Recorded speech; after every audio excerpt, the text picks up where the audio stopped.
That was cute. What? Okay. Where do you work? I work at Norfolk Public Schools. I'm an instructional behavior specialist with special ed. What does that mean? What does that job entail? Basically, I go around to different schools and help in either the self-contained classrooms or children who are having difficulties with behavior and developing plans. And what's the highest degree of education you've earned? I have my master's degree in special education, and I'm working on my EDS in administration. And what does being a family mean to you? It means loving each other unconditionally and being supportive no matter what.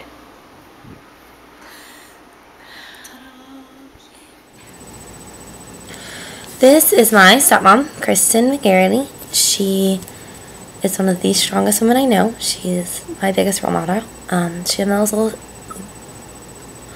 She had my little sister Lexi when she was 20, and she was still at Old Dominion University.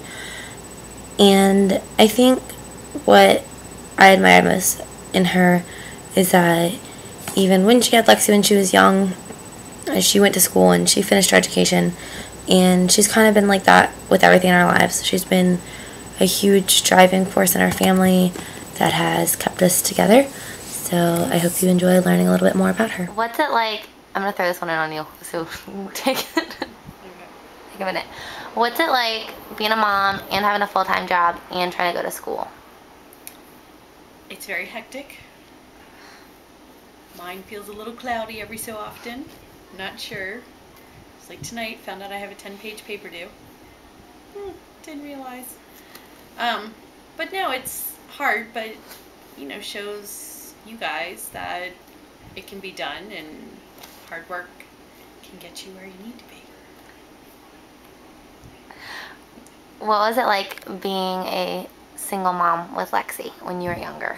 I think when I was younger, it didn't seem like it was that big of a deal, but looking back on it, I realized that I had to sacrifice a lot, but I wouldn't change it, but I had a very different young experience versus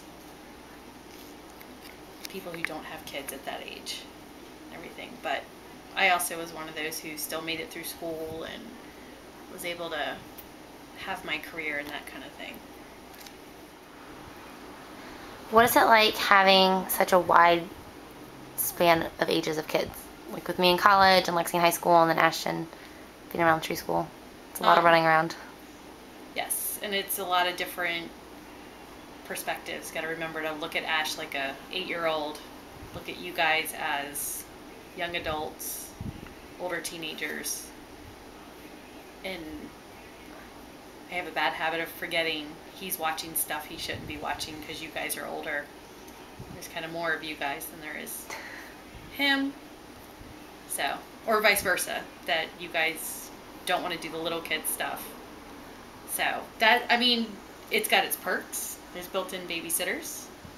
I could take care of a baby and you guys could kind of deal with yourselves a little bit, so there wasn't like 2 babies to chase. But then it's hard to find things to do as a family that everyone can enjoy. So we had to be creative there. But that was the hardest part about all the developmental stages, being so different, I guess. My Nana and Gandhi, as you will soon find out from their interviews, have been together forever. They have known each other since they were 10 years old. It is the best love story I have ever known in real life. They have been there for me for everything. They come to all my sporting events. They support me whenever I need anything. Through when I was in high school, my little sister and I spent one night a week at their house. What I really admire about my Nana and Gandhi is they're not biologically my grandparents, but they're the grandparents that I would consider myself closest to. They're the ones that are around in Virginia, which is partly just they're local, but they really make that extra effort to be there through everything, and they get upset when I don't invite them to things, or when the rest of the family's there and they're not. So I've been very blessed to have a step family that loves me so much and takes me and is their own. So we can find out some more about them and about Kristen's life with them.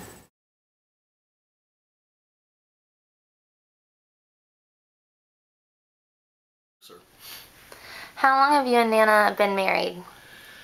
Tomorrow we will be married 44 years. Anniversary is the 25th of May. But I'm 63, and I've known Nana since I was 10, so I've known her 53 years. Been married for 44 years, dated 3 years prior to that, and before that we just didn't like each other because we were little kids.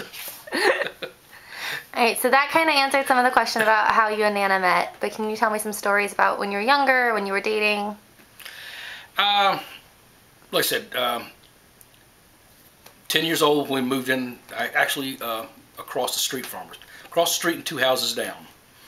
And back then I was 10, she's a year older, so she was 11. And 10 and 11-year-old boys and girls don't get along all that great. You know, they're just different things to do in life. So we didn't get along that great, but we knew each other, didn't have any problems or anything like that. And started going to high school, went to the same high school. She was a year ahead of me since she's a year older. And started dating, and it's just worked out from there, Like I said, dated for 3 years, started dating. We got married in '68, so we started dating in 1965. And we have a picture around here of us on our first date, matter of fact. Is it the one of you guys on the car? No. That was so that's already in the presentation. Yeah, that's actually, I was in high school, and she was a freshman in college at that point. I was a senior in high school. And the picture is like standing in her front yard, and it's just us standing there. I don't know. I guess her father took the picture or something like that. But, it's the picture that Chelsea just referred to is on the car. That's actually my first car, a 1955 Mercury Monterey. The car went fast, and I ended up, unfortunately, tearing it up. But the thing weighed like over 4,000 pounds. It was like a rolling tank. They used to put steel in cars back then, not aluminum, plastic. And how did you meet Gandy? Gandy lived across the street, and I thought he was the idiot boy across the street I didn't like. He stole my bike when I was young, and just to tease me, not to steal it for real. And he used to be one of those pests that would ride by and throw something at you and then laugh.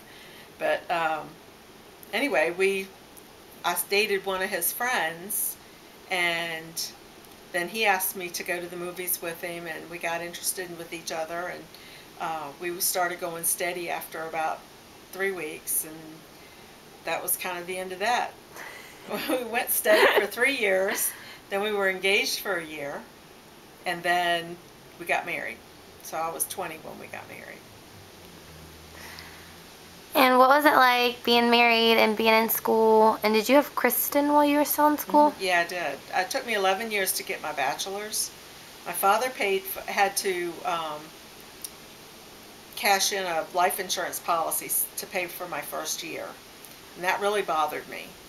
So when I got it, I guess I went a year and a half.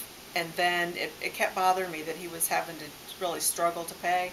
So I quit, and I went to work for the government, where I could make enough money to take care of myself. And Ed and I we were engaged at the time. So when I got married, after about 6 months, I really missed school, and I wanted to go back to school because, so I would just take a class. I'd save up enough money to take a class every semester. And then towards the end, I went full-time for a semester and a half to finish up, and then I did student teaching.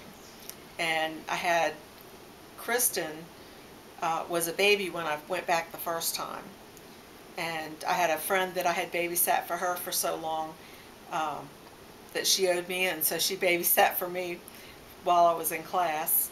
And one class I was scared to take was government, because I just never could get all that in my mind. And so Ed took the class with me, And the teacher swore we cheated because we both got the same grade, but we didn't. We just studied together, so we kind of knew the same things. And then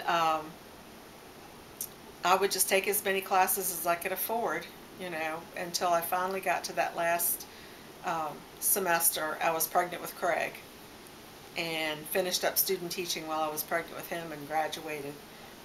So he's the only baby that got to go to graduation with me, because they left Kristen at the house with a babysitter, so because she was 3. So anyway, he walked down the aisle for graduation with me. And then I didn't work at first. I stayed home for about 2 years. And then I went back. I got a job teaching special ed. So that was kind of neat. I really got a great job.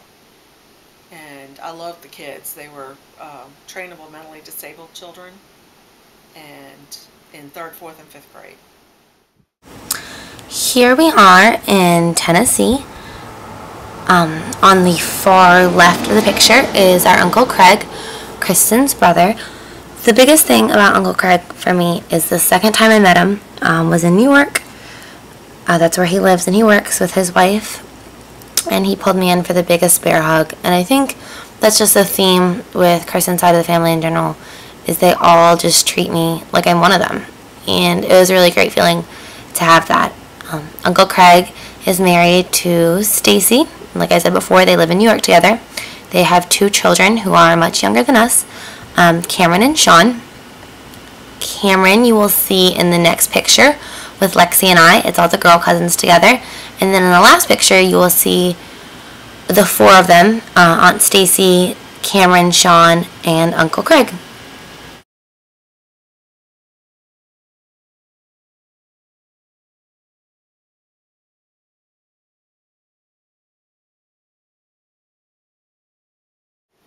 And when your kids were young, when Kristen and Craig were little, Gandhi, or it's not that little, but Gandhi lived in North Carolina. Mm-hmm. And what was that like, having 2 kids and your husband not be there during the week? It was not pleasant, because it was like the family was kind of broken apart.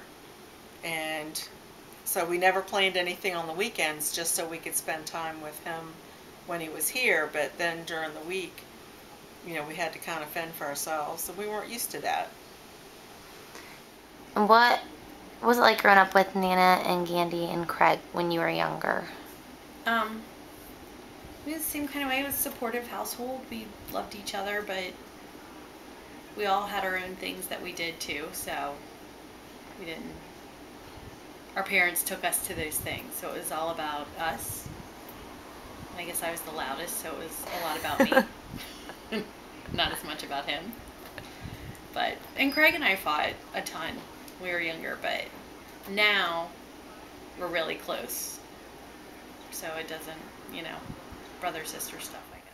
What is it like, because we are a very close-knit family, us all being so close and your son, Craig, being up in New York with his kids? It can be a problem because, you know, you want to see your kids and their spouses, and you want to see your grandkids.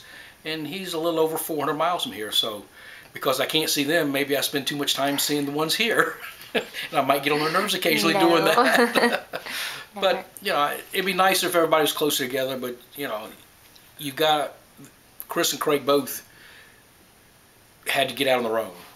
Chris decided to live in Norfolk, which is only 20 miles or so from where we live, and Craig got a job offer while he was still in college and ended up in New York, and he stayed there ever since. So, you know, you start off in one place and events take you down different roads, some further away and some closer. Is there anything else you'd like to say about who we are as a family? I just say, Or a train wreck. beware if you enter the house. That's all. That's a little scary. Great, thanks.